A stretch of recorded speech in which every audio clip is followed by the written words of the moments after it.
Welcome to the Publish Creator Podcast, the show where books become brands and creators become CEOs. I'm your host, Rodney Washington, a book coach, brand strategist, and founder of the Published and Thriving movement. If you're an author, coach, or content creator with a book, or even just an idea, this podcast will show you how to turn it into a thriving offer, a loyal community, and a lasting legacy. Each week, I'll share real-world strategies, inspiring success stories, and behind-the-scenes coaching to help you build momentum, whether you're just publishing your first book or ready to expand into courses, memberships, and more. Because publishing isn't the end of the journey, it's the launch pad. Let's build your brand, multiply your impact, and create the freedom you deserve. Enjoy today's episode. What do you think happens after you publish your book? More sales, more clients, more speaking opportunities, perhaps more visibility. But for years, that's what I thought too. But what I've discovered, both in my own business and working with authors, is that most people are asking the wrong question, because the book isn't the opportunity. The book is the invitation, the doorway, the thing that opens the door to partnerships, speaking engagements, premium clients, communities, experiences, and opportunities most authors never even consider. The problem? Most people stop at the book. Meanwhile, the people creating the biggest opportunities are building something much bigger. They're building ecosystems, and that's what we're unpacking today. Now, on this episode of the podcast, I'm joined by Paige Stapleton, Wall Street Journal #1 bestselling author, and Brian Stark, co-founders of Authentic Marketing. And together we're exploring why so many experts, coaches, speakers, and authors are sitting on valuable assets that they're not fully leveraging, and why your book should never be the finish line. Because the truth is simple. Your book isn't the business, it's the doorway. Enjoy the episode. Well, thank you, Paige and Brian, for being with me today. Absolutely. Thank you so much for having us. Yeah. All right. So why don't we do it this way? Well, now let Paige, ladies first, you introduce yourself a little bit and tell us a little bit about your background. And then Brian, you do the same, and then we'll get right into it. That sounds great. And I want to thank you for having us. I mean, I'm so glad that we've been able to keep our relationship alive over all these years. It's not always been constant, but we're always kind of checking in with each other and watching what each other is doing and everything. So you're just somebody who I always want to stay connected to. I feel like I'm already connected to your heart anyway. So so it's a real treat to be part of this. And yeah, so wow. Yeah, I think you met us back in the Authentic Marketing Made Easy days. Yes. Because Brian and we've been in business almost 20 years we started out really helping healers and practitioners and service-based businesses to really get more clients and make more money while staying in integrity with their passion and their purpose, because marketing was really challenging for them. They didn't want to do it. And even our clients today, a lot of them, they don't want to do it. We work with mostly coaches and consultants and speakers and experts, and some healers too still. Mm-hmm. And, that challenge of just like not really wanting to sell yourself, not wanting to put yourself out there, not wanting to be inauthentic or feel salesy. So that's just been our mission for the last almost 20 years, to help people, even ourselves, become more comfortable with making sure that our message gets out there in an authentic way that's really true to us. Mm-hmm. And but also can make the impact that we want to make and make the money that we want to make. Because if we don't make the money, we're sitting in an office somewhere not being able to help people. Yes. Or to drive through saying, "May I take your order?" Yeah, exactly. Fries with that. Exactly. Exactly. So yes, Paige shared kind of like the business background and everything, and I'll give a little bit I'll go back in time a little bit farther. Paige and I both come out of the entertainment industry. I was out on tour with the Rolling Stones when I was 19, and it's kind of came out of the gate running, and then it's spent a lot of time on tour, and then worked in film and television in New York for about 20 years, and learned kind of that was like where I first learned about marketing and connecting with people and connecting with audiences, and how do you get a mass of people to pay attention, to engage, and to do everything. Paige she was a singer and a songwriter and had an all girls blues band in New York. And so she learned kind of the marketing from the performer and on stage piece. I was behind the scenes, and you'll see a lot of that coming up probably in our talk here as we kind of get into things. But we like to tie a lot of things into explain things through the lens of entertainment, which I think makes a lot of sense for people who are experts, who are creating books, who are being in the front of the room, who are being the experts, and kind of like putting it into a context that's easier to understand as opposed to some bland marketing terms, trying to make it more interesting and more engaging. Because, well, that's the secret to marketing authentically, is to be authentic and to be able to be engaging. So agreed. Paige, both of you said something, but Paige, you said something in particular is that for creatives, I just call creatives, rather, healers, authors, anyone who's in the creative space. Yes. I have found that there is such a strong feeling around the subject of quote unquote marketing. And what I uncovered with that is that for many people, the word marketing almost it kicks up a feeling in people like I'm asking for something that I'm not entitled to ask, or I'm pushing myself on people in a way that feels like I'm pushing something. And I just know from my own experience, myself personally, is marketing and sales and talking about someone receiving our product, whether it's a book or what have you, almost feels like we're almost has a feeling almost like panhandling, or like you're doing something to someone, uh, Right. not Right. something for someone. Right. And I love to hear your takes on that. Yeah. So it's so interesting because we have a system, we have something that's worked. It's really been successful for us and for our clients. So we have a marketing system.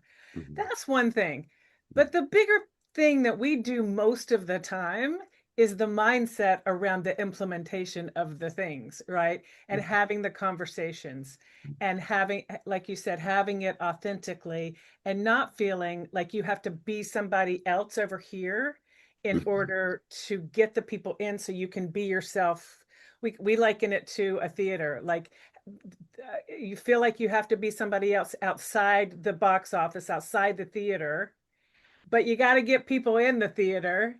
Mhm. So what's really important is what's on that marquee outside to get people in the theater. And then you just have, you have at it because you're absolutely going to provide that value. I don't think anybody we've ever met will not and cannot provide the value. People are, they've done their work, they've studied, they've taken the courses, they've gotten the certifications and all of that. They've taken the art classes or the writing classes, and that's all we want to do is our work, right? Mhm. But we can't really do our work unless we are letting people know about what we're doing Mhm. and asking them. And that's one of the big challenges for a lot of creatives is like we just want to put our stuff up there. I have a couple of books and I'm just like, I just want to put my books up there and just let them sell. Y'all, come on, just come get my book. Here it is right here. Yeah. And it's like so but that's just, the field of dreams is a big fat non-dream because it's not that you just build the book and and they will come. At the end of the day, you've got to get it out there, you've got to position it, you've got to be in the right rooms with it and that kind of thing, and let people know why it's important to them. Yes. Yes. And I think of you bring up a really great point. I think that's why we have for nearly 20 years tacked authentic in front of marketing, because it's trying to soften that a little bit. Because and I think that a reframe, especially for experts, that can really help in the creatives and people like you really know your craft. The Heath brothers in their book Made to Stick, which is an awesome book that you should totally check out if you haven't seen it yet, if you haven't read it yet. But it's they talk about this idea of the curse of knowledge. The curse of knowledge is that we forget what it is not to know something once we know it. If you've got enough expertise to write a book, there's a lot that you forgot what it was like before. So you've got to learn. So if you reframe marketing from marketing and sales and that kind of businessy stuff. And you actually, this is a way I'm communicating the message that I'm trying to share with the world through my book, through my expertise with other people, with a new audience.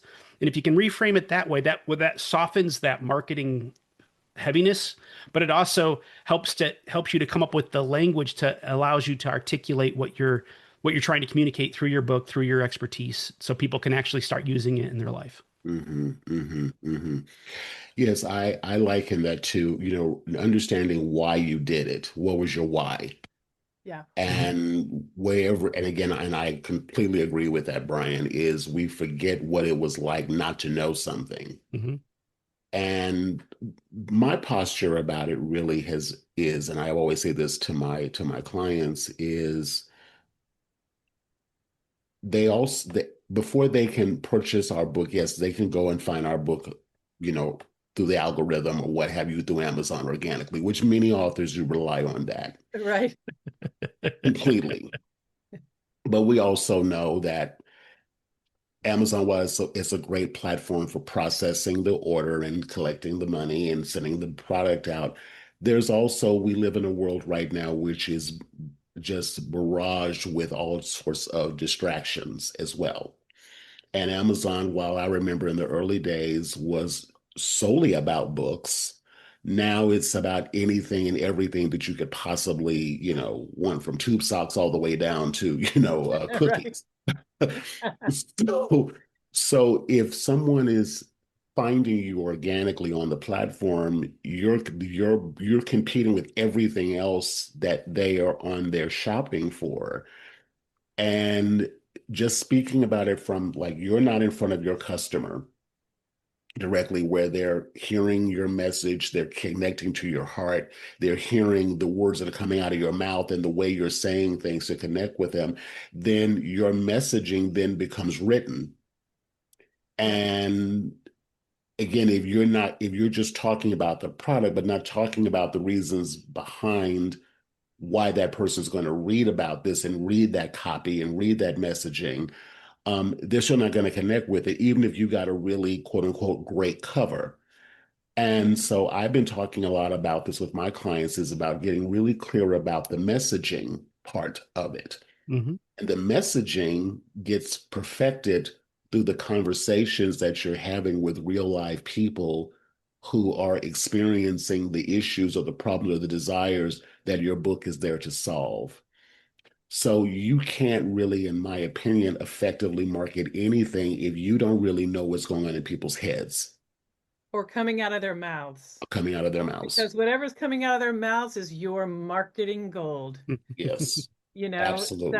so when you hear when we start with brand new business owners, we don't work that much with brand new business owners anymore, but there's always that first conversation of go and interview people. If you haven't worked with people, go and interview people that you would like to work with. Yes. Or if you have worked with people, interview your past clients and listen to what they're saying about how they felt before they started working with you, and don't change that language. Don't interpret it as you just diagnose them. This is really what was going on for them, because they don't know. So that's just a great thing for any creative or any particularly service-based business owner to remember, is like, stay out of your lingo, because most of us do, especially when we're putting it together in a book. We've got our lingo, we've got our inside knowledge, we've got our inside language that they're Mhm. just not going to understand until they come into your theater and can listen to you over and over again, and you're kind of teaching them that language. So that language piece is just such a huge piece of it all, for people to see themselves and to hear the problem and to hear the outcome that they're listening for. And if you're talking about it in your lingo, they're not going to hear it, and they're going to be like, soup soup soup, I'm just going by till Mhm. somebody says the words that I'm saying. Exactly. Yeah. And I think to add to that is that as experts and as having X number of initials after our names, or having spent 20 years studying a topic, or doing our 10,000 hours, we start looking at the causation of what's happening in people's lives and how that's showing up. And so we see the presenting symptom, but we're talking about causation and how to fix the causation. But that doesn't matter to our audience or to our client or to your reader or the people you're trying to impact and or people who could be your clients. You've got to talk about the presenting symptoms. You've got to talk about the tangible thing as it shows up in their life. And if you can describe that in vivid detail about what that looks like, and because you know what the causation is, you have the confidence and certainty to be able to help them get out of that position. And if you've got the proof of having helped other people do that, that's like the trifecta of being able to actually really connect with people and move them through your client journey and having them go from finding your book or getting some of your content that leads to your book, that leads from your book to whatever your call to action is in your book, that leads to them being on the phone with you, which leads them to being in your programs or whatever your service offering is. Exactly, exactly, exactly. I just want to, I have other questions for you, but for the Yeah. listener, I really want everyone to really hear this first part of what we're talking about because it really is the foundation of everything that you do. What I'm going to say to add on to what you both have shared is if you make that really your mission, if you will, even if you're definitely in the process of writing the book or thinking about writing a book, or you've even, published the book, but that, as Paige said, interviews, the ongoing conversations with people and listening to what they say and Mhm. writing down exactly what they say, how they said it, what emotions came up for them as they said it, that's your gold. Yep. That's Mm-hmm. your gold. And 100%. and this is the kicker, this is the thing, that those conversations is actually your marketing. Mm-hmm. They're Hundred Yeah. it's like that's your marketing. So Yeah. just in case you didn't catch that, that's your marketing. You're That's not, your and you're marketing in not, a nutshell. yeah, you're not doing anything to anyone. You're listening to people Yeah. and what's coming up for them. And if you've got the solution to help them, you don't have to hard sell them. It's not Oliver Twist might have a crust of bread, sir. You are you that's your marketing. So it That's just, right. we can actually stop the interview right now after that. Boom. Shortest podcast ever. All right. All Got right. it? Got it. Got it. Got it. Good. All right. All right, so let's move right into some other questions I have Yeah. for you. So, let me ask the first question. Why do you think so many experts still treat publishing a book like the finish line instead of the beginning of something bigger? Hmm. I think that's a great question. And um, I think it's because Well, you for know what's those, funny? You may be asking yourself, why is he holding this book? Well, I'm holding it and it's not even finished yet. But you know what's something I want to tell you? It's already creating conversations, opportunities, it's creating podcast interviews, collaborations, and new relationships. And that's exactly the point. You see, most people think they have to wait until the book is done before they can start benefiting from it. But I believe actually the opposite. The moment you decide to build your authority, share your ideas, and create opportunities around your message that you've already started, okay? That's what the Authorpreneur Decision, this book that I'm currently working on right now, is all about. Now, as I said, this book is actually a mock-up. It's not even finished yet, but it's already creating opportunities for me. So if you're a coach, a consultant, a speaker, a creator, or an expert with a message to share, I'd love to give you a preview. If you'd like to download a free sample chapter using the link in the show notes or use the QR code that's on the screen, because I can guarantee you it might completely change the way you think about books. Now, again, get back to the episode that you're watching today and don't forget to download a sample chapter of this preview book that's coming up and the strategy that I'm using behind this book, which is actually completely blank on the inside. See you on the other side. a certain age, bookstores were a thing. There were actually these things called libraries with Mhm. with all these little numbers to go find stuff before Google. Yeah. So I think that if you grew up pre-internet, pre-Google, a book represented knowledge, it represented something. And if someone became a successful author, if someone became a best-selling author, that was the that was like the pinnacle of kind of other than getting a professorship and tenure someplace, that was the pinnacle of being able to say, I know my stuff.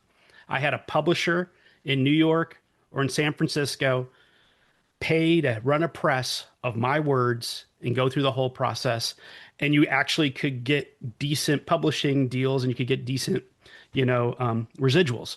That doesn't exist anymore because, going back to Amazon, it's a print on demand world now, and I think that unless you are, um, unless you go into Barnes and Nobles and there's an entire section devoted to you and you're a fiction writer. I'm just going to, it's not a nonfiction writer. You're a fiction writer. That's where you can make some money. You really make your money in taking those books and selling them to Hollywood and actually having them turned into movies. So there's not a ton of money in even traditional publishing anymore. And that's why so many houses are collapsing on each other and becoming these things. And you're seeing an imprint of an imprint of an imprint, which used to be a standalone publishing house because the model doesn't work anymore. The model's shifting. I don't want to say it doesn't work, but there's still that gravitas of having a book. There's still being able to hold it up, just like Paige did earlier. Here's my book. It is for business, it's the ultimate credibility thing. One is because almost nobody takes the time or feels like they can, or God forbid, puts their message out there in print that is like black and white text. That takes a lot of, we'll keep it clean. It takes a lot of guts. And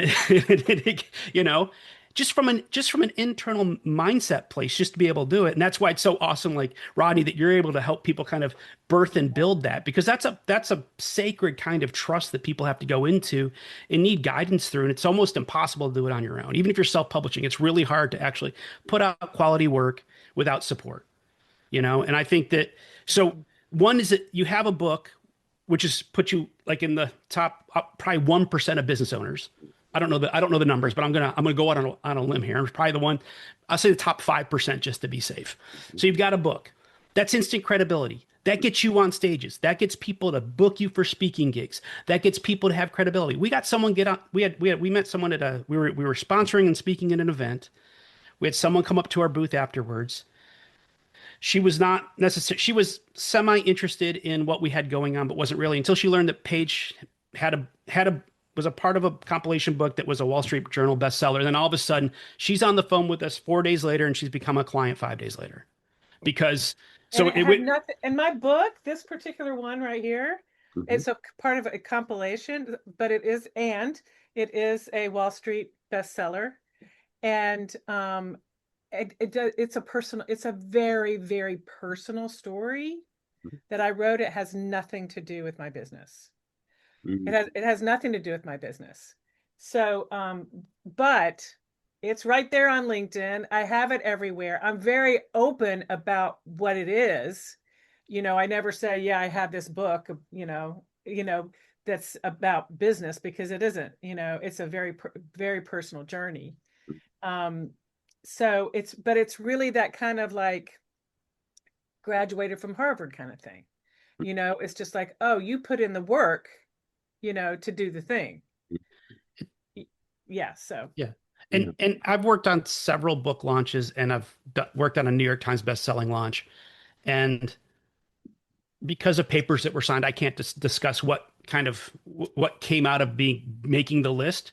But the majority of the money did not come from hitting the list. The majority of the money came from the clients that came through the marketing campaign, that got on the list, that came into all the different pieces after the fact. And that's the secret. It doesn't, and you don't have to be a New York Times bestseller to make money in business. You can literally, you get a book, you start working through the funnel. You work with like Rodney and his structure as far as being able to put the pieces together and how to build your book, and then moving it into a part of what we would call your marketing ecosystem. It's just a part of the ecosystem that you're putting in there, and it just becomes a marketing lever that can be pulled, that gives you credibility, that opens doors for you, that gets you through into the next place. It also is a great place for people to learn about you at a very low friction space, to learn about you, your methodologies, your ideas, and everything. And when they show up into your community, when they show up on your calls, when they start consuming all of your content, they're pre-sold on your expertise and how you can help if you've done the book well. I will say, I think that is how a lot of mentors are being hired now. Certainly over the last few years, that's how we have hired mentors. Mm-hmm. I'm not a reader. I'll just say it to all the book lovers, and I appreciate you all. But I will listen to the audio. But I will listen to the audio of it, And I Yeah. have actually read a few books this year, but mostly to help support us in their business and everything. But Brian is a big, huge reader. He'll sit down and read Harry Potter in a whole day. He's read every single one of them. But he reads a lot of business books, particularly around marketing. And so we have kind of gone I mean, gosh, how many times has it been over the last couple of years? Yeah, I Uh, think we've hired probably 4 or 5 mentors based on books. just And based on, saw they had this book, the way they titled it, the way they talked about it, perked up our ears of something we were wanting to learn or challenge with, and then buy the book, and then they have a lower ticket thing. It's like, oh, let's get see how their personality is, because you don't always get the personality with the book, and then see how that feels. Okay, and then then we've they're getting a hired bunch of money. several further on, and then there's a couple that's like, nah, you're not really our jam, but I like your information, but you're not really our jam. Mhm. you know And and they didn't make the money off the 20 cents that Amazon sent them for us buying the book. Yes.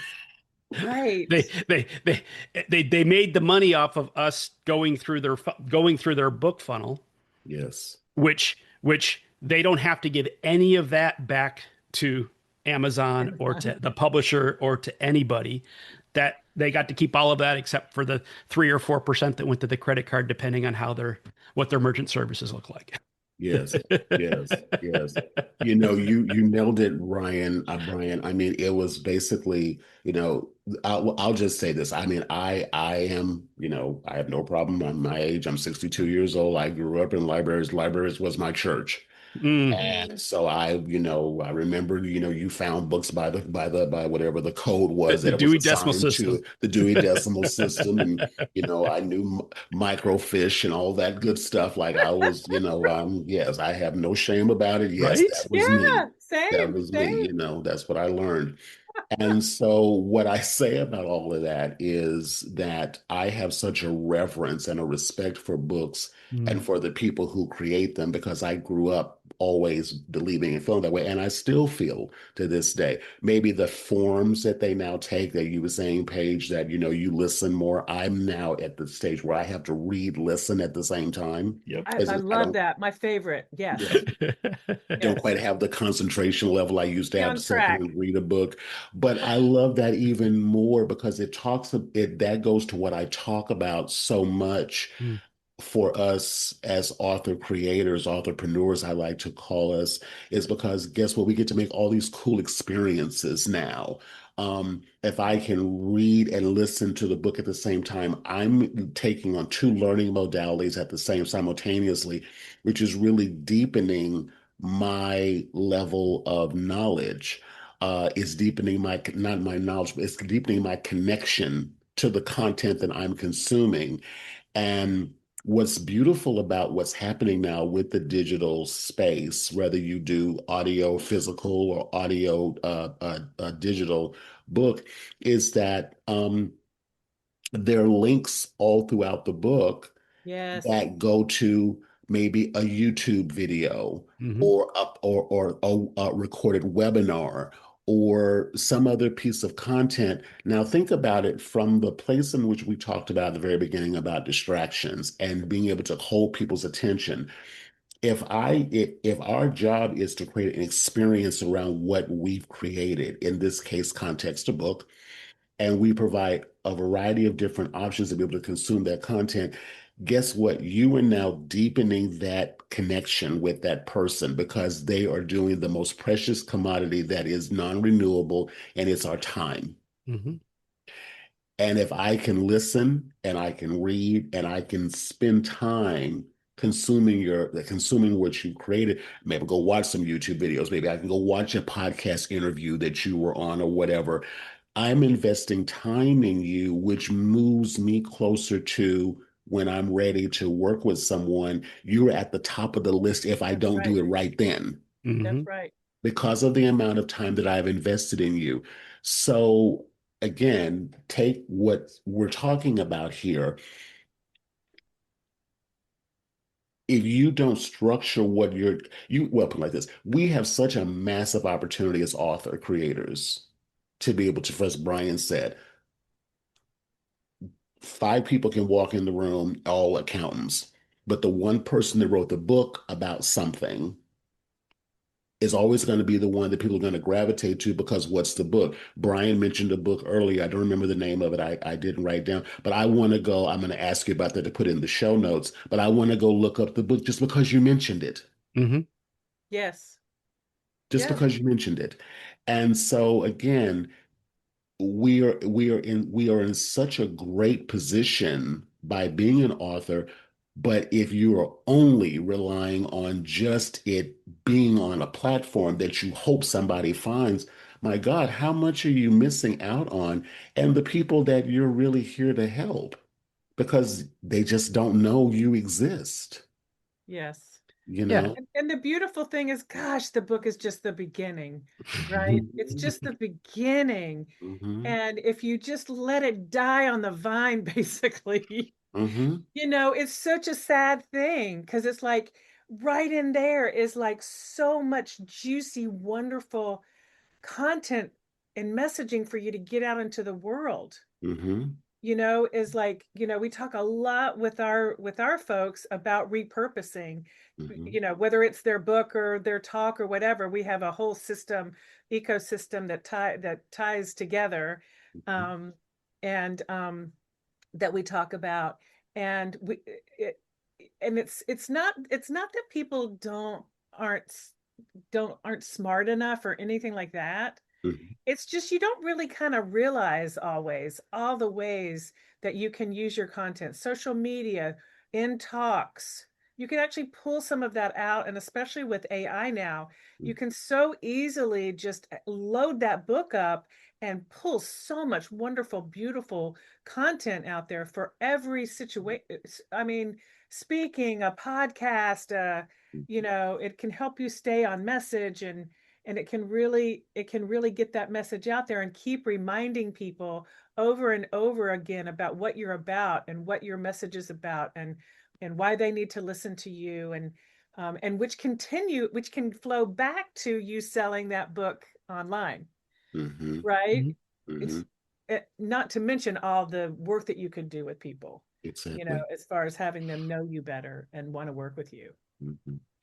Yeah, and I was just gonna say that I think repurposing is the key to as a as a solopreneur, as an entrepreneur, you are wearing all of the hats.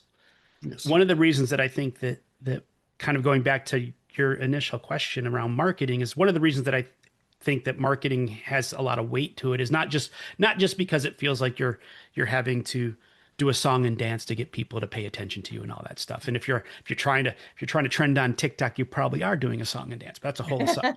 But but it's also it's it can feel like, and it used to it's gotten so much better now with a lot of the tools that are available to us now, but it's a lot of work to do marketing and to do marketing well and to actually have it convert. And if you've been in the game as long as the three of us have, where you're like, where it used to, you didn't have your buddy ChatGPT or your French friend Claude or Gemini or any of the other ones to support you Yes. in actually leveraging this and scaling this. And you had to spend a lot of time just pulling the pieces together. I'll tell you, as an author, whether no matter if you've got the finished book, you're in the process, you've done the outline, if you've got some ideas that you've already put together, drop them into ChatGPT, use this prompt, pull out 10 mic drop moments from this text. It will give you 10 of the best mic drop moments in there.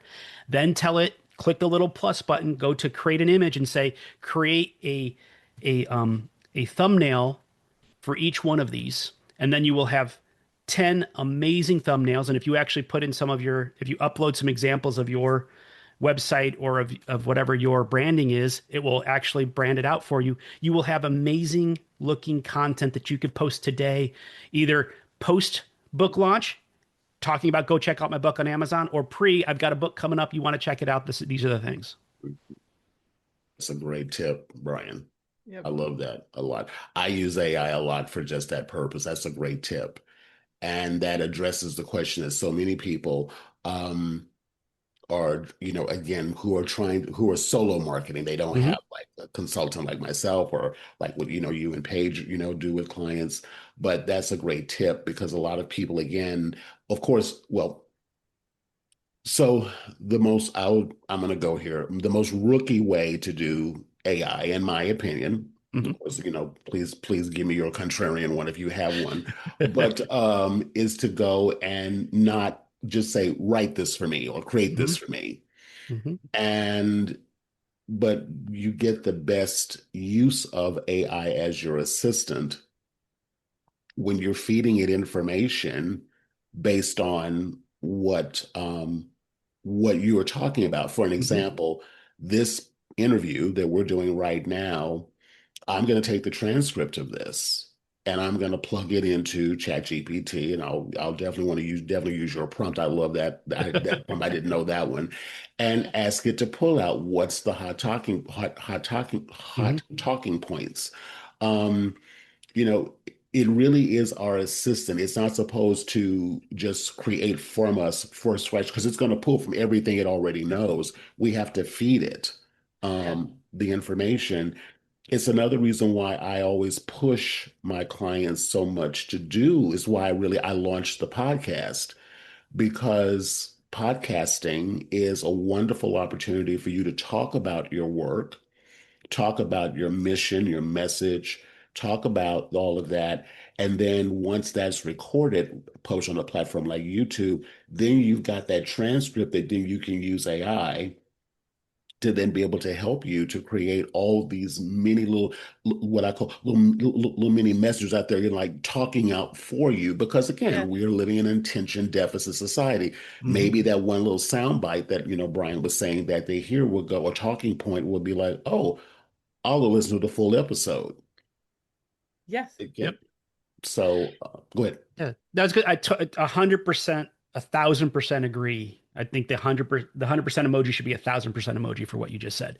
But the way that we talk about it when we try to talk about AI is that AI, if you think about AI as your $20 a month intern, it Hmm. just graduated. Like we live in the Research Triangle, North Carolina. So it's UNC, Duke, and State, right? So it's three great schools. I say that, biting my tongue a little bit. There's one really good school, and then two average schools that are here. But but just graduated right now when we're recording this, it's May. So it's like the graduation's happening. So you're getting this intern, which is totally excited and ready to go and so eager and but doesn't know a darn thing about you, your book, or your business. Hmm. So if you just say, go and do this for me, it's just going to go and pull from everything that it's been studying for since most AI has got, all of human knowledge in it. So it's like pulling from the last like 3,000 years. It's like you're going to get this hodgepodge of stuff. But if it's got specific things that you've added to it, your book, your knowledge base, the way that you think, the things you would never say, like just spend some time training it, you will get output that is phenomenal for $20 a month, Hmm. because it's like, and it can shift everything for you, and it will make you go from kind of looking like all the other AI slop that's out there and actually have it look like you've got a marketing team working for you. Hmm. Hmm. Hmm. Yeah, it's been a game changer for me. I remember when I first was introduced to ChatGPT, and it took me a minute to wrap my head around it. But once, because I'm an old school researcher, like Hmm. I said microfiche, so that tells you, again, how long I've been in the game.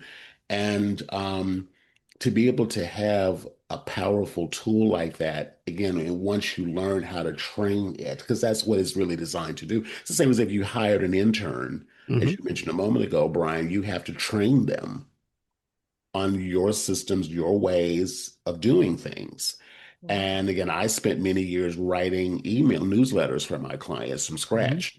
So that coming up with an idea, what's the topic going to be this week? What's the angle going to be this week? All of that, to now being able to verbally speak out my ideas, are called a verbal brain dump, if you will, of Hmm. everything that I'm thinking about, and being able to feed that into a platform that can shape it as I continue to feed it what I needed to, to know about me, to shape it and have it to understand my voice, my style, my cadence, my Right. personality. So it has to sound like me, um, is such a wonderful resource and tool for us. And again, if you've written a book, you've got tons of you've got foundational material right there to feed into it. So you never have to worry about running out of content. I want to talk about something the three of us spoke about privately Mhm. before we got to the interview. We talked about operating in silos instead of ecosystems. What does that actually look like? Because I really want to dive into that more since we're talking about the content piece so much. Yeah, I think we started seeing, I mean, listen, we were watching ourselves do it too. Um, Watching that people were spreading themselves out and they were trying to do all the things at the same time. And it was just like Mhm, and it's just like you can't keep a steady connection and build relationship. Like, in this space where we are, we're in transformational work, the majority of us here. mhm, And certainly here in this room we are. mhm, Um, but so we have a big message to get out there. And we are all about building relationships. It's a relationship driven. We're not all here just to make money. We're here to really, really help people. And we want to build relationships. And so that's that kind of social marketing is really what we're about. And I'm not talking about just social media. I'm like connecting with people. And so what we found through the years and done ourselves is we're trying all these things and there's no cohesion, and we're like starting over from the beginning every single freaking time. mhm. It's just like, what's the freebie going to be this time? What's or I forgot to do a freebie. I forgot to ask for the sale, or I forgot to ask for them to jump on the phone with me. I just presented here I just did this talk and I just put my website up there and my email address. And now you're making the people do the work. You do the work for them, make it easy for them, as easy as possible.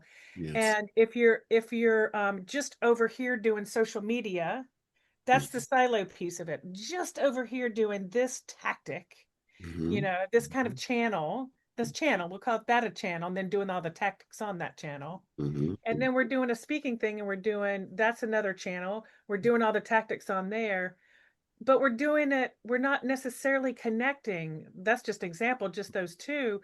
We're not connecting those so that they actually feed each other. And that's just two. We usually have our clients pick three that they're mhm, working on, pick a major one that they're really focusing on, and then have two that we're supporting that.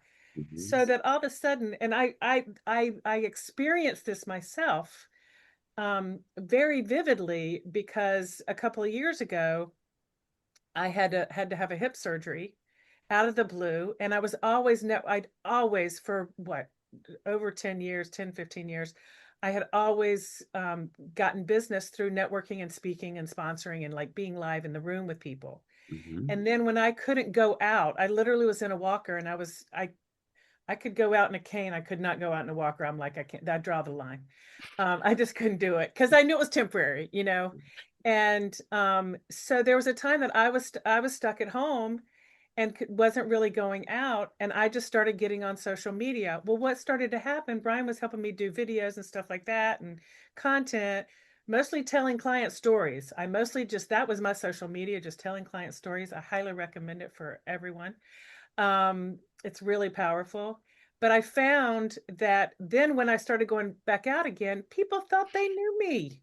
I'd never met them in ever, but they'd been watching some videos and watching some content, and then I'm in the same room with them and they already know me. So that's what we work with in our client momentum accelerator with our folks there, because we help them to like bring that all together so they're not having to work so darn hard. They're not having to keep doing this, the same starting point over and over again, and they're just reusing their stuff. They're just reusing their stuff. They're tweaking it and making it better, but they've already got that foundation, the core.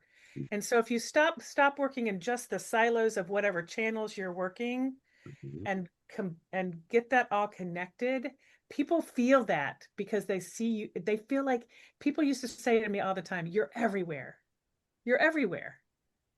And that's great. And when those channels are working together, that's what you got and that's what you want. Yes. Yes. I want to address something here, Paige, you said a moment ago, and this is something that I personally struggled with for a minute. I don't anymore, but I used to struggle with, and I still hear it a lot from my clients, is being on camera, being on video. Oh, Lordy. I listen, I 1000 get it, totally get it. I took pride in being what one of my clients referred to me as the back office. I took pride in it. It was like if you say yes, that I wear that badge, honorably. And then I realized, well, it was a moment where this literally was the verbiage that came to me on a walk. I used to live in Santa Cruz, California, and I was going for a walk one day. And I'm a person of faith, and I said, and I heard this literally said to me, is that you are no longer to be a supporting cast member in someone else's show. Mm. And I knew what that meant. Mm-hmm. And I was like, well, I guess I'm going to be a stunt double then because I'm never getting on camera. I gotta Whatever. find another job, y'all.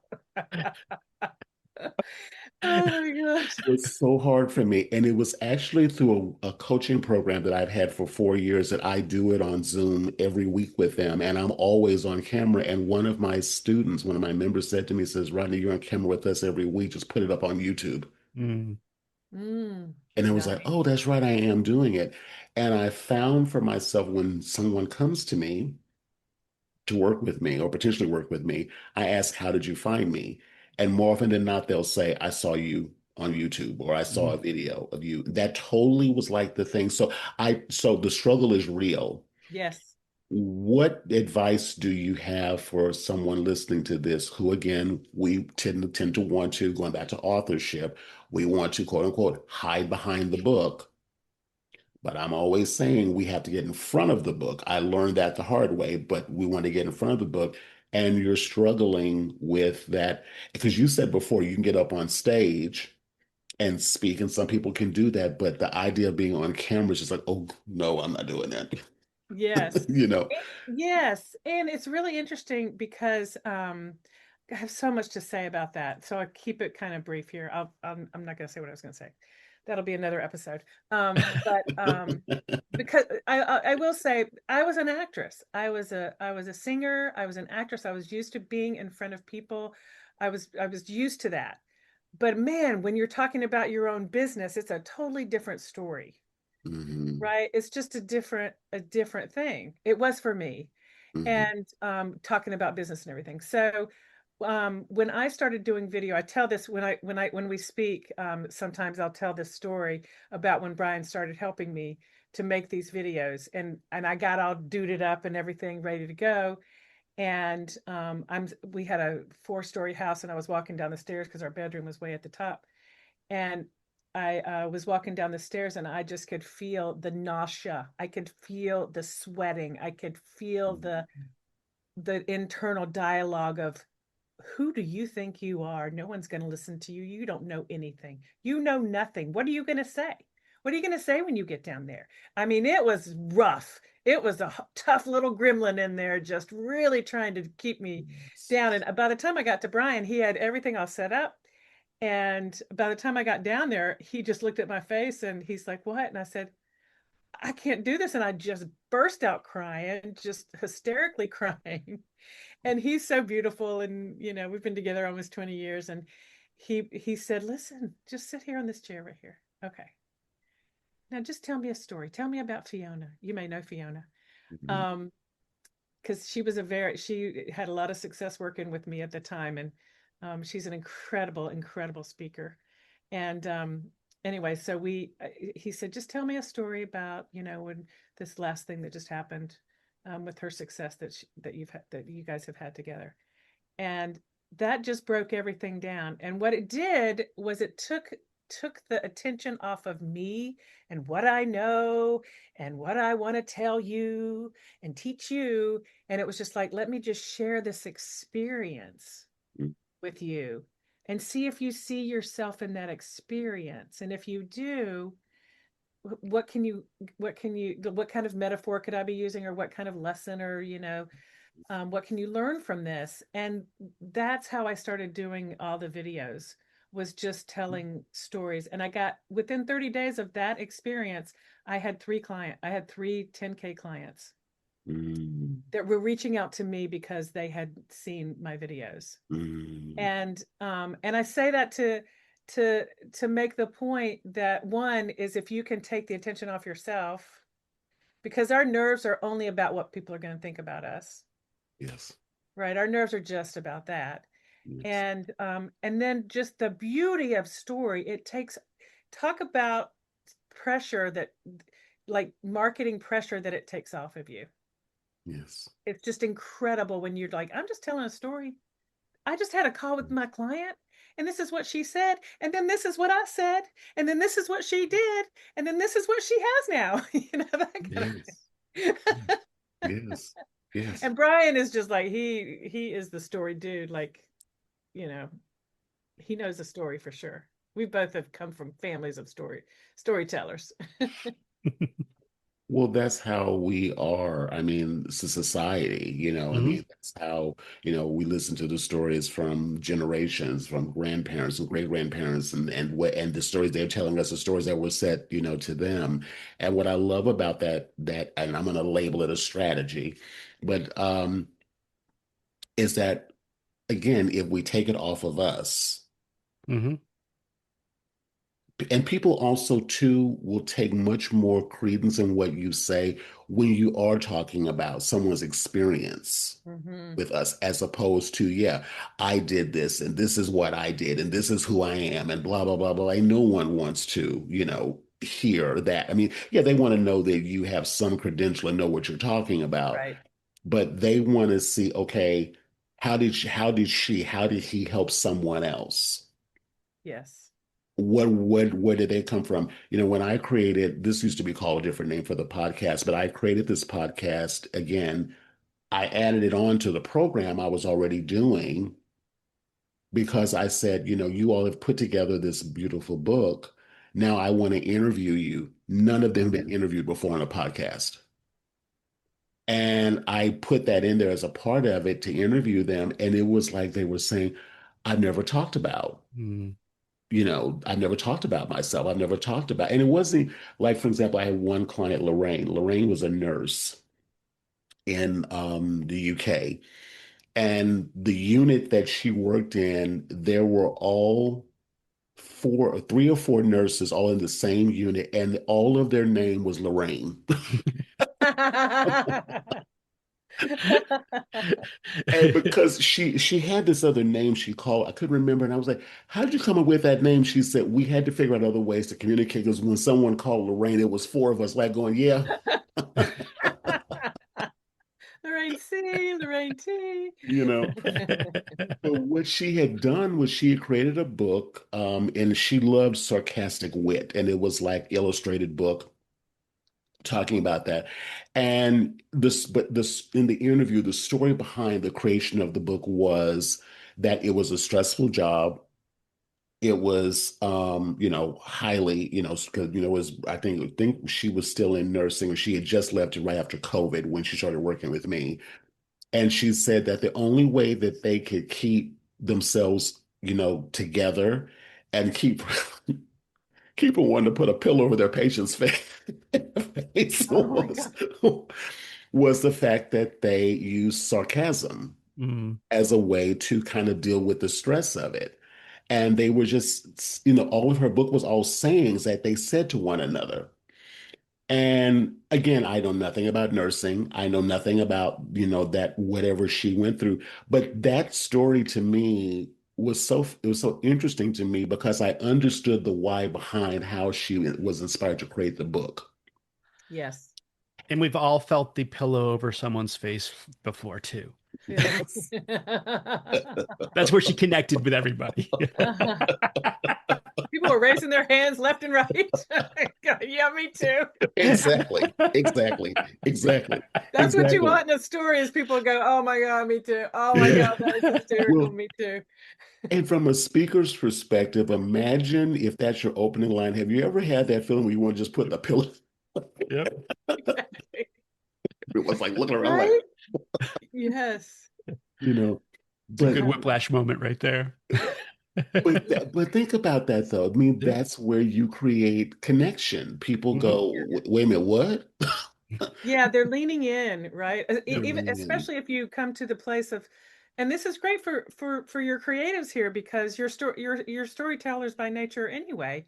And and if you drop down into the moment, Mm. so instead of telling them this is what happened, so I'm standing there with that pillow and I'm Mhm. like inches away from my whoever it is knows.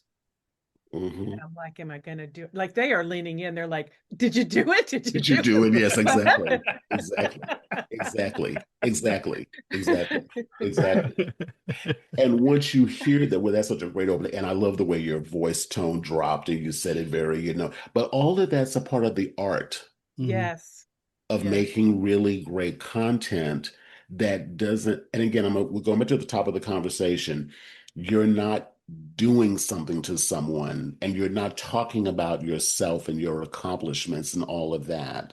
You're talking about the connection point. Hmm. Mhm. You're talking about the thing, the moment, the pivotal moment when you had to make a decision in the moment. Do Hmm. I remember the oath I took or do I put Mm, the, right. and it's like, but to be able to talk about that again, they connect. Now, someone may be horrified by that and go, oh my God, this person's crazy. Or they may go, wow, yeah, I've had that moment. That's right. And And that's who and you're if talking to anyway. the person who's like horrified by that is not going to appreciate the sarcasm in the book, so they're not going to buy. So it's good to actually have that polarization happen too. Yes, And yes, that's an important thing with content creation, with marketing, frankly, with any creative process is to don't call out your people and don't be afraid to turn off the people that aren't your people. yes, Speak to your audience. Don't try to find the middle. Just speak to your people. There yes. are billions of people on the planet. There Mhm. are hundreds of millions of people in whatever niche you serve. You can never possibly sell them enough books or service them through your product or so you're never going to run out of people to connect with. But if you try to connect with everyone, you're going to connect with no one. So you Exactly. want to really get clear about who your audience is, who you're speaking to, whether that's writing your book, creating anything, certainly with creating your marketing. Mhm. Because all marketing channels are one-way conversations. You've got to be really clear about who you're talking to, what their pain points are, what their psychographics are, what gets them to actually take action. We've been hardwired for 10,000 years and it hasn't changed. That's really awesome news. Yeah. Marketing is marketing is marketing. Once you understand how and why people make decisions and what happens, you can use that information for good or you can use it for ill. So we're not. That's like a 5 hour podcast. But but Mhm. but it's but if you understand that the psychology's been the same for 10,000 years, and you can put your stuff in front of people and get them to take action and get them to start to consume your content, and you can educate them and you can help them move them along for our clients to be their transformational process. Good on you. That's using it for good. Mhm. That's moving it forward. And it's worth the time to lean into it and start to understand that and to spend the time to learn how that works, because you can pick up a marketing book from yesterday, you can pick up a marketing book from 1920, you can pick up a marketing book from 1820. They're all talking about the same exact principles. Yeah. It's just how you apply them. And the Mhm. fact that I said marketing book for all of those tells you how important books are. Right. Yeah, our house is a little cray cray on the book situation. Right. Yeah. Yeah. And It's to the and to truth. go back to that just really quickly, Rodney, Mhm. that to go back to that doing something to versus doing something Mhm. for. I wouldn't still be in business at all if I thought that when I was having a sales conversation with someone that I felt like I was doing something to them. Mm. Like they have choice whether to be in front of me or not. They can leave at any time. I do not Mhm, chain people to anything. mhm, mhm, And so I move everything to, and I even talk about doing stuff on social media is sharing, speaking Mm. is sharing. I'm in service. Who am mhm, I going to be in service to today? If I come from that, whether I'm on a call with somebody who's curious about what we do, or I've just met them and we're just connecting, I'm always in constant conversation with myself around making sure that I am serving them in the best way I possibly can, whether that's a sales conversation, whether that's a connection conversation, whether that's a sharing on social media, whether that's a talk I'm doing, whether I'm networking, whether I'm sitting at a dinner that has nothing to do with business at all. It's mhm. always about, and if you can say, letting you know that, because the people that I am here to serve are in pain. They're either really in pain in some kind of way in their life, or very frustrated, or something, and something's got to give. And if you don't let them know, and if you don't ask them, would you like some help with that? Then they're just gonna they're first of all, they're just gonna go to the next person who actually will do that. Exactly. That's something that lit a fire under me one time. After, because we used to get, we used, that's how we would see you at events and stuff like that. Mhm, And like I think it happened about 3 or 4 times where somebody we talked to, they didn't take us up on our offer, and then they went to somebody else and they mhm, bought like right away, and I'm like, well, yeah, Paige, well, you didn't ask them, so they just went to somebody who mhm, asked if they could mhm. help. And it's like that's being of service. Asking. Exactly. Exactly. Exactly. I want to circle around to the monetization piece because I Mhm. started doing a session with my school community, the post creator school community. I'll put the link in the show notes where I do what I call monetization mapping. Mm. And what it basically is, again, when you're listening to this, we're talking about the money. Now, Brian said something earlier, which I completely want to come back to about how much money, quote unquote, we make from book sales. And of course, I'm just going to use Amazon, print on demand. Yeah, $3, $4, or whatever the case may be you're making per book. It could be more than that, but on average, it's about $3 to $5 that you're making, and you have to wait 60 days to get it. Oh, And I want to circle back to the fact that so many of us, once you've done all of the things that we're talking about today, you can create content, you're building connection, people are, buying your book, or the one to at least inquire more about it. But the book is really, again, maybe fiction authors is different, it's a different category, but for nonfiction, I'll just say is one step into your, I call it like your appetizer, if you will. Mhm. yes. Yep. What's the entree? What's the dessert? That's where the real money opportunities are. And so, what I've been really talking about with my clients is how can we create experiences that the book could be the entry level point into that? Because again, that's where the real money really Mhm. is.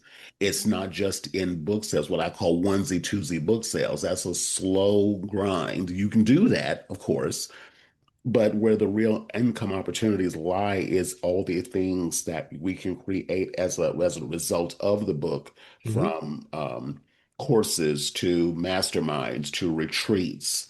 There's just so much more we can do now. What, based on what I've just said, and I know Mhm. you mentioned a moment ago, I know you can't speak in the specifics, but I know you were saying that with the funnel that you worked with this one client that you had, that the income generated was a result of the book, but it wasn't the book sales is what kept the lights on. Mm. Yeah. uh, could you speak to that a little bit more and just give A some 100%. Now, actually, we'll go back and talk about, we'll use Amazon again, just because they seem to be our fun example today, is Mhm, that when you make a sale on Amazon, you don't get the lead. You don't get the contact information. They're not your customer. You get the referral fee. You get paid by Amazon, but that's not your customer. mhm, It's Amazon's customer. That's why, mhm, like when Ronnie said earlier about links to YouTube's, links to worksheets, links to that. That's how you move people from your book into your community, into your container. You have them opt into something. You have them get into we'll use the marketing term funnel. You have them get into the top of your funnel so that you can start to communicate with them and start to connect with them in a different way. That's the very first thing is like, what are, when you're, when, and this, I know that Rod, you know, cause we've talked about this. This is what Ronnie does with his clients. Is like, get really clear about what are the things outside of the book that we can drive people to so that we can monetize. Because Amazon's nailing monetization. You can tell by the yacht that Jeff Bezos rides around in. Yes. He's good. He figured it out. We got to figure it out for ourselves. So the first thing is to get them on your list so you can actually you know, market to them, as Paige said, communicate with them, get them into your community. The next thing to think about is what a lot of, you know, you'll hear the term kind of client journey a lot of times in marketing and business, in the business world. But think about what are the steps that make sense for, and if you think about like back in the day, so this is, again, I don't know if they have these anymore. They did when we were young, and they were in the Scholastic Book Fair. If you don't know what that is, Google that. That was a good time. But the pick your own adventures, right? So it's a think of like the client journey as your pick your own adventure book, where they're going to come in through the YouTube, or they're going to come in for a specific worksheet, or they're going to come in someplace into the journey of your business. And then think about what are the steps that I can take them through? How can I support them? How can I give them micro wins? The biggest way to build know, like, and trust. One of them is to, like Rodney said, you've got the book, they're learning it, they're seeing a video, they're consuming your content in different ways. And as long as it all reinforces, and as long as there's nothing that has them go like that, they're there.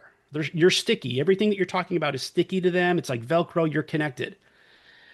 What you want to do is you want to think about what are the ways that I can, now that I've got them, now that I'm sticky, how can I help them have a small transformation in their life that is even a just this micro shift that can happen for them.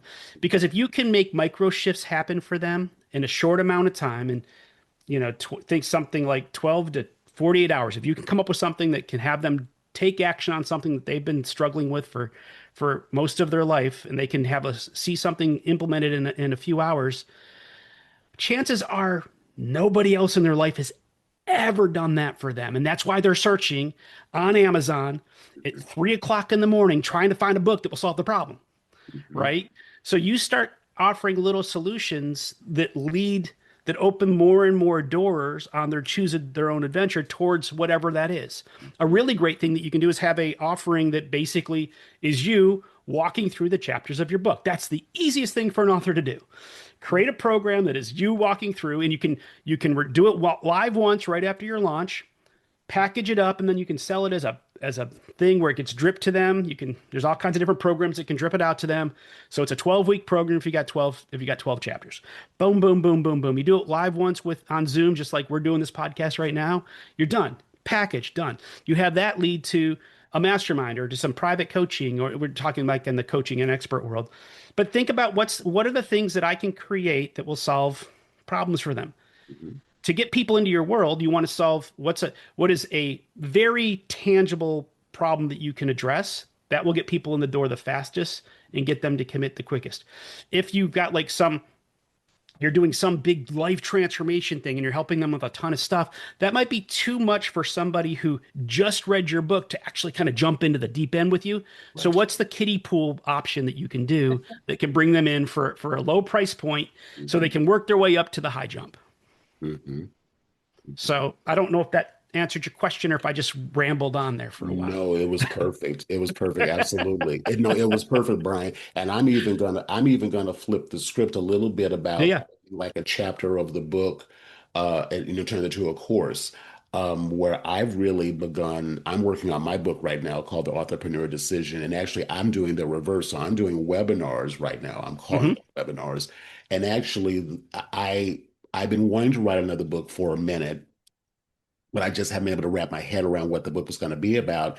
And then I've done like 3 rounds of this webinar. I'm still working on perfecting it, but it actually, the response to the webinar was so great But it also gave me a chance to, my favorite word in the world is it gave me a chance to workshop my Hmm. content, my ideas. Yep. And it was, again, taking the transcript from those webinars and running it through ChatGPT and asking it certain questions. And I went, I'm actually writing the book. Mm. So my thing is, if you can start to teach or create some kind of an experience around the content beforehand that you could, dare I say, actually charge for and Hmm. actually be paid to write your book. Uh, 100%. And then what I would do from a business model perspective, I would do that, not offer replays for those, or if people paid for it, give them the replays, package, cut it up, edit it, put it together, sell it on the back end as the product that comes out of the funnel. So people, you build the book by doing the webinars. You've got people paying to be on those webinars. You sell the book, you drive people into your top of funnel, and then it's a part of that funnel you're selling the webinar that you already recorded, which is basically the book. So it's like that's Mhm. something that you're again repurposing, and I think that's the power of where we're at, not just with ChatGPT, but with a lot of the tools. Like there's a lot of editing, video editing things. You can drop stuff into like something like Opus Clip. It can cut stuff up for you real quick. You can have reels that are coming out of that you can start promoting the book, start promoting the webinar, start promoting the course after the webinar and after Mhm. the book drop. Mhm. Mhm. Love that. Love Mhm. that. Yeah. Clearly, I got a little excited there. Yeah, no, it's no, I love it. I love it. I love it because it's the thing that, like I said, many of us we get so into our head. I mean, there was a time back in the day where, yeah, just what you did. You sat down and you wrote the book. Hmm. It might take you 6 months, it might take you a year or longer for some people, it just Yep. depends. And Yeah. then, but this is pre-chat GPT. This was back in 2009. I did a 14 speaker telesummit when it was all audio. There was no video Hmm. back then. The Yes. only Yeah. audio resource we had back then was Skype. When Skype still exists anymore. That's right. It would never stay up. Like, you're Well, always this, yeah, putting it but back in. talk about the pencil in the eye. But anyway, but that was what it was. There was no Zoom. There was none of this stuff that we have Mm-mm. No. now. This was No. old school. Yep. But what ended up happening was I took the inspiration from those recordings and I started writing a blog. Mm. And I spent a year working on that blog. But this was what the thing was before I started the blog, because I had all this intel. I said, I'm going to actually repackage these blog posts into my book. Mm. So I Mm, already knew that's where I was going to go I with love it. that So idea. I Yeah. was learning about content repurposing back in 2009, 8, 9. Yep. Yes. Um, and that's when I realized, and I just want to put this caveat on there, that telesummit built my email list from nobody knowing me. I have a saying I like to say, nobody knowing me from a can of paint. To having an 800-person email list in less than 30 days with an Yep. event that I created where people got, because I wasn't the focus anymore. I was interviewing people who were experts in this particular industry. I turned that content into a blog and that content into a book. So I was building relationship as I was building my content back then. Yep. And when the book came out, and it's what I call my 15 to 15 story, someone who had been following me all along bought my $15 book and then hired me a month later for a $15,000 contract. Yes. I Nice. love it. So I Yeah. learned then, back in 2009 and 10, the power of content repurposing when Yeah. we didn't have any of this stuff Mm-mm. Yes. that we have now. It's so much easier now. Because back in the Yeah. day, we had to create content going uphill both ways through the snow, people. Exactly. True. Ice and snow, It's- man. No, but Yeah. I totally feel your pain, and we were everyone. I think we were there, and I think that's what gets me so excited about these tools that are available now, is Mhm. that it's stuff because it's like being in the trenches. Some of the things that we're doing with kind of like looking at ideal clients and kind of digging into that you used to have to hire that out to an agency for 3 months and tens of thousands of dollars and Mhm. them doing focus groups and getting really clear about stuff. With Mhm. the right prompt, you can go to ChatGPT or Claude today and in 30 minutes have something that's more detailed than that binder was that you would have gotten from the It's firms back in the day, deeper. and Mhm. way deeper. That's where we've been really working, is like getting away from just the surface of like, my ideal client, has back Mhm. pain and da da ba ba ba ba. Mhm. No, it's like, what does their day look like? What is, Yeah. what are thoughts in their head? What does their journal look like? Mhm. And I Mhm. love that you can just kind of really work with that and get really deep and specific. And reference it. So as opposed to this binder that sat on the shelf that no one in the marketing department actually looked at, Mhm. you'd actually it can go into your back into your chat, and that's what you can reference, and you can start creating content that speaks directly to them. And that's like the powerful thing. You've got your book and your content and your manuscript, or your webinars that you've recorded as you're working on your book.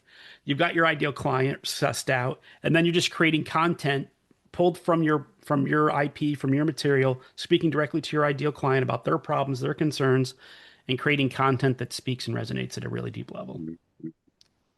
And for me, this really to me is the ecosystem. This is Hmm. really the whole, this is the content to book.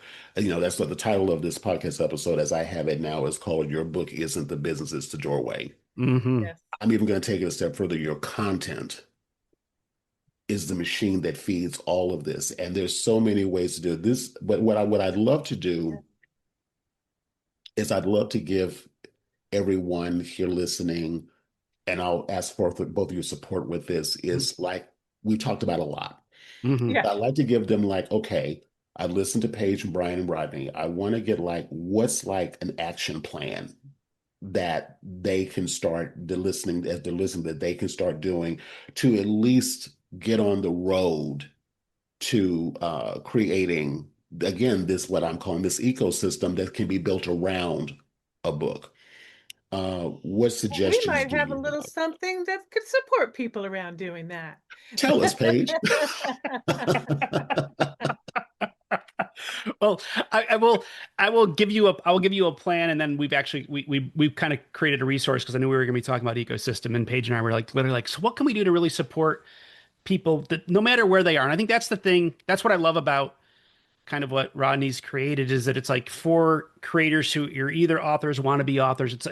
It's this beautiful thing, and he's you've got this system kind of set up to help people create content or create a book based on content, based on their expertise, kind of like all different ways to kind of get into getting the book, which I think is wonderful. But so it kind of depends on where you are in your in your expert content creation. I'll call it your book content creation because I think that'll be the easiest way to kind of separate it from content. Mhm. If you haven't done anything yet, the best thing you can do is literally pull out your iPhone and hit the voice memo recorder and just riff for at least minimum 30 minutes about what you want to talk about. Just go, go, go, go, go, go, go. Just get something out, get it in, get it transcribed, throw it into ChatGPT, and use that as kind of the base of where you're going to start. If you've already got some stuff together, same thing. You just want to get the more information, kind of like we were talking about the intern earlier, the more information you can give the intern, ChatGPT or Claude or Gemini, of what you've got, and the more that it can reference, the better the content's going to be that it's going to be able to output. It's like your So little give ghostwriter. You're right, the ghostwriter, right? So you Mhm. could and you can, and if you've got a book, even better, just boom, pop that in there. If you got multiple books, boom, even better. Yes. And just talk about what you want to do. And then here's the thing that chat the large language models, they're not Google. Don't just go there and like just type in like something you would type into Google. Let it know exactly what you want. When it brings stuff back to you, direct it. Say, no, that doesn't sound like me. No, no, I don't wear a bow tie. No, come on. Yes. Loops, conversational people, come on. Yes. Right. But don't take it at face value that what it's kicking back to you is great, because it's not gonna be. And it's not gonna be you. Get into that dialogue just like you would with an intern, and just kind of like until you get it really close. Mhm. If you can get AI to get you to get to about 90% of what feels good, you're there. Stop, because you're never going to get to 100. And the more that you try to iterate from that place, the worse it's going to get. It's actually going to wind up going downhill. Take that piece it gave you, make it your own, zhuzh it up a little bit, add a little bit of your story. If put contractions in there if that's how you talk, whatever that is, make it your own, and then post that. See what response it gets. See what kind of traction, what speaks to people, what's happening. that kind of stuff. So that's kind of no matter where you are, you can create content today. Like you can stop as soon as this podcast is done, you can go do that and you can post something on Facebook, LinkedIn, Insta, TikTok, wherever your audience is hanging out, that's where you should post this Mhm. and just start getting some traction, start getting some ideas going around with what's going on for you. Again, you could say, you could drop a prompt in, give me the top 5 mic drop moments from what I was just talking about in that in my transcript. So that, and that's how you could start like today, like just like boom, cold turkey. And what we wanted to share with everybody is our authentic content multiplier, which is how you can turn one idea into weeks of content, conversations, and client opportunities. And basically what we're going to do, it's some prompts and some teaching that Paige and I have of kind of talking you through how to repurpose and how to use our repurposing loop, which is kind of talking about how to create content, which I think is perfect for people who already have stuff, right? Like if you're in the book writing process, you can just pop into it and get it rolling. And the URL is really easy. It's authenticmarketing.ai /Rodney. So it's everybody should be able to remember what it is. But it's one of those things. This is for content for not just social media. Everybody associates content with social media because it's like content creators and you're on social media. But remember, your content is not just for social media. It's for talks that you're doing. It's for offers that you make. It's for your programs. It's for your conversations with people, your invitations, your sales pages, your lead page, all of everywhere you're putting your message out there. Your book signing events. Yes, your book tours, your virtual book tour, whatever you're doing. Yes. Yeah. So this can help you to like really, you can take it as far as you want to. Mm-hmm. Well, and to add to that, I want to add this one point. I want you both to finish your point is podcast interviews that you do. 100%. Because I'm actually going to be doing a podcast workshop soon called Paid to Talk. Nice. It's so interesting we're talking about this really quickly. So again, I've been doing this stuff long before this AI thing was even anything anyone knew about. Right? Like, oh my God. If I had the tools, back then. Right. But I wouldn't have done. But I remember when Apple first came out with actually the podcast app, the tool. Mm-hmm. I had taken, and I just found it on my podcast reader. I actually took chapters from my book and recorded individual podcast episodes. Oh wow! Back in 2010. Nice. And I don't have the feed up anymore, so I need to take it down because it doesn't really exist anymore. I was hoping, it's like, oh my God, I can't believe I still got that up there. But anyway, but the point I want to make is you don't have to have your own podcast. And I wouldn't recommend you do, because this was my 4th one. This is the only one I've stuck with. So the one I have now, but anyway, I'm saying you don't have to actually start your own podcast. But what is happening right now with Paige and Brian being a guest on my podcast, there are the podcasting space right now, folks, please hear me. Podcasting space right now, especially because video podcasting is become really the thing now.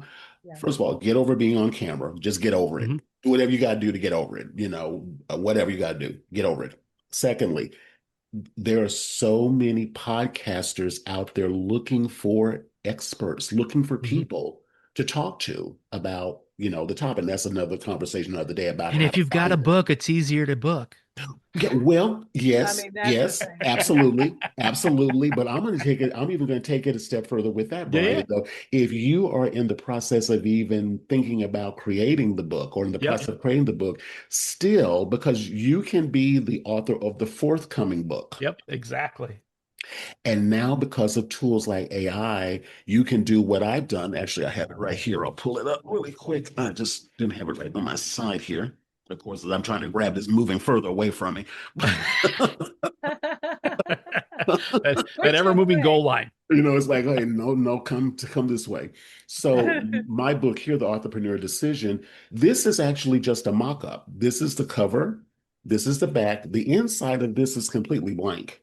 Hmm. I'm working on this right now. So you can literally create something like this, go on, pitch yourself to get on shows, author of the forthcoming book, Hmm.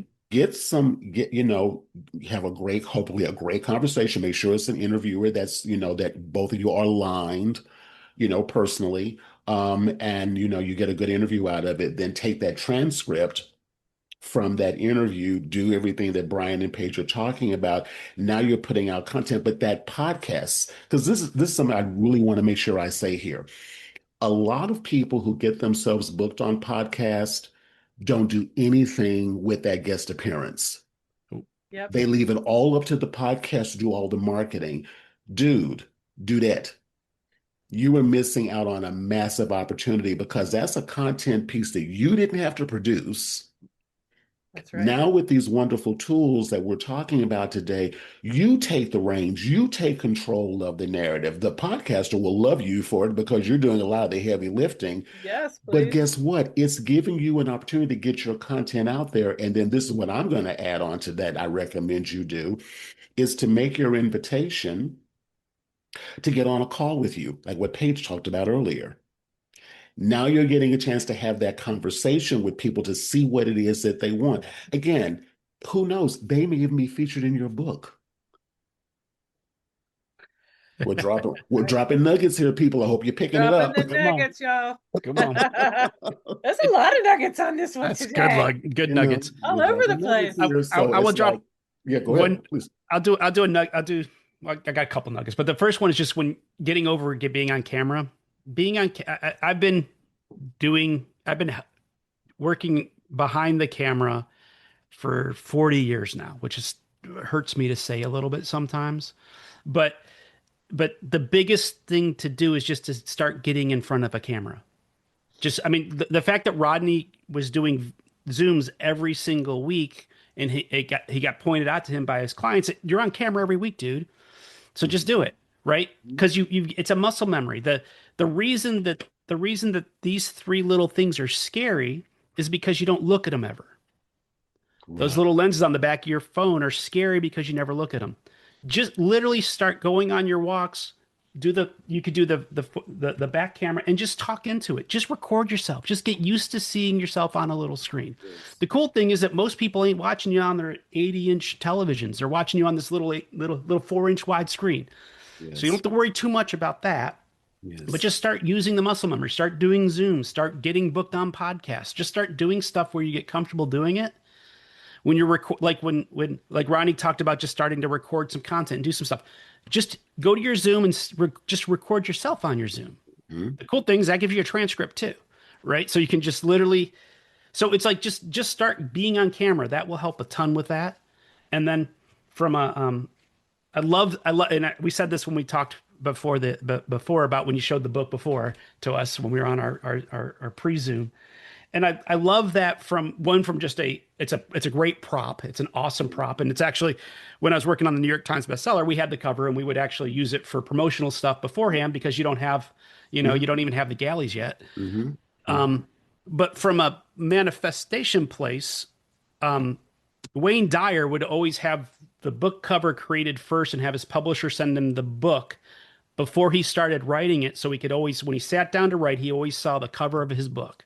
Yes. There's something powerful about having a tangible representation of what you're trying to create because you're not building it out of ether anymore. You've actually got it. And I think it's awesome that you do that and that you do that with your client. You're supporting them around what are ways that we can make this happen, not just from a marketing perspective, but a getting it done perspective.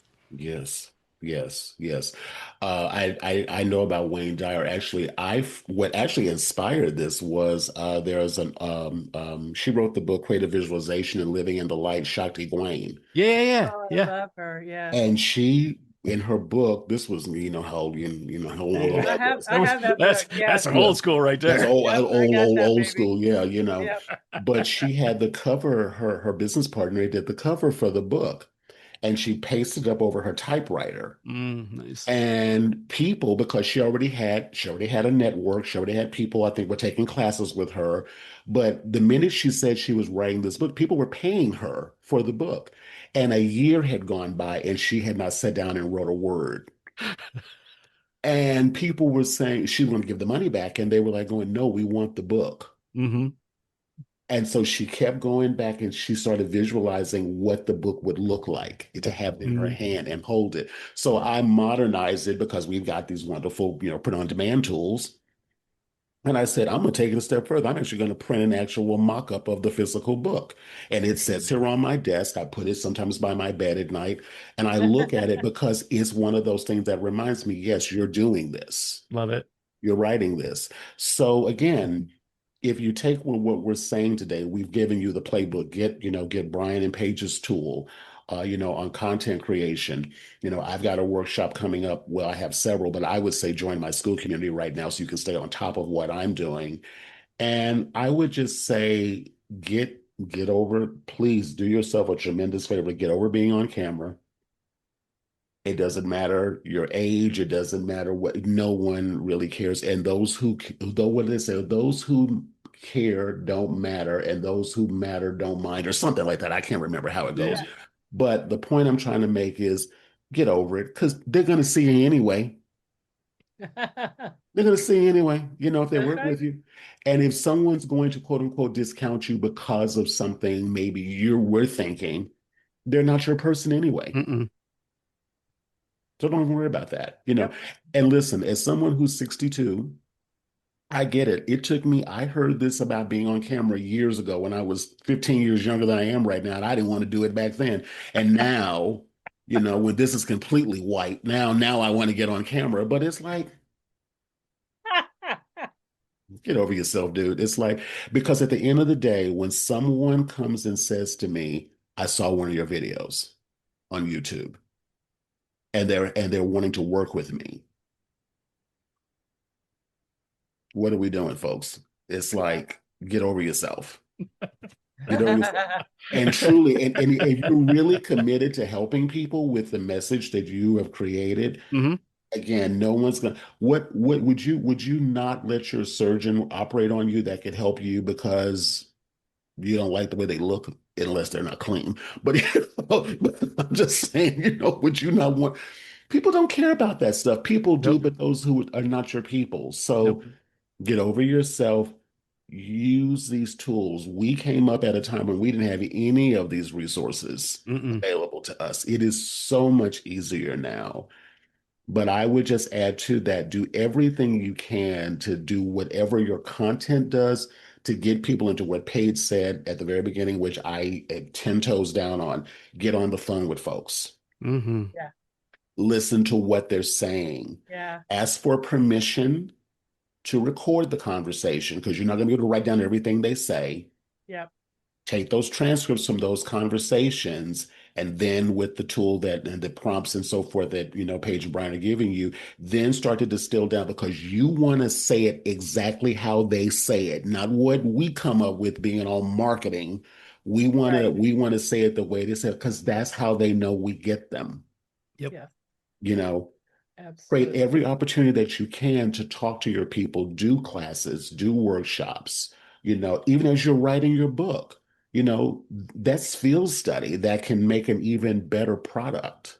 So it really is an ecosystem. If you really think about it, all you're doing is you're making your role, your life easier, and you're making the people that you're here to impact have such a much more richer experience because Mm-hmm. they're not just buying this on Amazon and then going off on their own and then they're like, okay, now what's next? Next book. Yeah. Yep. And like Paige said earlier, if you don't ask, they're going to go to someone that does have a Mm-hmm. program, that does have a Right. course, that does have something else. So we really, get out of our own way. Get out of our own way because you wouldn't be listening to this if this wasn't something that you really want for yourself. You wouldn't Right. be here watching this. And whether you watch it now or a year from now, whatever. So I'll just say to land the plane, that's my favorite thing I like to say is take the nuggets that we've given you today, take action, take action. Even on the days when you don't feel like it, just do something. Set a timer, say for 10 minutes, I'm gonna, even 5, I'm gonna turn the camera on, just record something. It may be the biggest slog in the world. Post that sucker. I dare you, you know, and then put an invitation in it to get into your world. Yep. Join your school community. If you don't have a landing page set up, at least get something started, because this is what I know for a fact. You've got to have a two-way conversation. It cannot just be us talking at people. You've got to have some kind of way to get the conversation two-way, because that's where your gold is. That's where once you hear what they're saying, how they're saying it, what emotions come up for them. Are they angry? Are they sad? Whatever's coming up for them, get that intel, because that's going to help you shape better programs, better experiences, Yep. and help you create things that's going to help them, and then help you get your work out there and, dare I say, make more money. Yep. There you go. Paige, Brian, do you have anything to add to this? We could talk for hours, and I We know could. I wrap know. this. But no, yeah, no. When you landed the plane, so I feel like I need to get my overhead bags. No, but I agree with everything you said, and I think that if you kind of going back to thinking about the title of the podcast again, is like the book's just the entryway. It's just the place, and if you've got enough drive to write a book and to create a book and put it down on in black and white, have the drive to take it farther and actually help people. Because the book's only going to take people so far. You have the opportunity to really help with this whatever transformation your work is going to help people have in their lives. And there's an exchange that happens. They have transformation, you get monetization. So it's like, so I think it's a great opportunity for you to reach more people. And the beautiful thing is that you can't help a lot of people and not make a lot of money. And that's just the Mm-hmm, awesome thing. So help a lot of people, make a lot of money, live the life you want. mm-hmm, mm-hmm. There you I go. love that. Paige, yeah. I'm just gonna put big Ditto. exclamation point on that. Ditto. Ditto. I love it. I love it. I love it. I love it. I love it. Well, again, thank you both so much. This has been a while in putting together, but I'm so glad we did it. This has really inspired me a lot, reinvigorated me a lot too. And I hope the same, for you. And Oh yes, such a yeah, good conversation. Always, Rodney. Always. Always. I mean, Yeah. it's like, I think in our own little worlds that we've been in cohabitating, we're like soulmates in a way. We just kind of keep Yes. coming back, Yep. coming back to each other. So, what you both are doing right now is really helping take away so much, because it is more challenging now in the entrepreneur space. But again, these tools, if we know how to use them properly, and that's what we really talked about Yep. today, Yep. using these tools properly really can make your life a whole lot easier. Yep. But you've got to have the playbook to be able to do that. So again, I'm going to recommend again highly. I'm going to put the link in the show notes. Be able to go over there and get their Paige and Brian's resource. Join my school community to stay on top of all the things that I'm doing and what I'm working on. Yes. And and like I said, and let me know what things you want to talk about more. Like I said, who knows? The three of us may collab on something together. In the future, I would love that. So, That'll because be I feel fun. like it's a full circle. Like Hmm. that content piece to get people in the door, and then have that packaged up as a book is my lane, and help you get that out there. And Love just, it. if you found this, obviously it's because it's for you. Hmm. So, and if you watched all the way, we went a little longer than I planned, but if you watched all of this, you must really want to do this. So why not? That's right. That's right. Why not? All righty. Go for it. So I will see you all on the next episode of the podcast. And please Yeah. share this, like, and subscribe to the channel if you're watching on YouTube, or follow me on, I think, on Spotify and iTunes and all the other fun places that I'm out there on. And I'll see you on the next episode of the podcast. All right. Thank you all Bye, so much. everybody. Thank Bye-bye. you. Thank you so much. Bye-bye.